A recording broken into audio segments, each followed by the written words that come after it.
How to add social media animations on iPhone. To get started, first of all open up the CapCut application on your phone.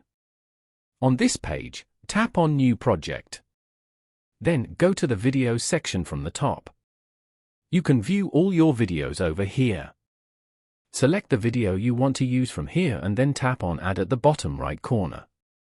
You can now edit the video using the edit options below. Here, tap on the video track and then select animations from the bottom panel.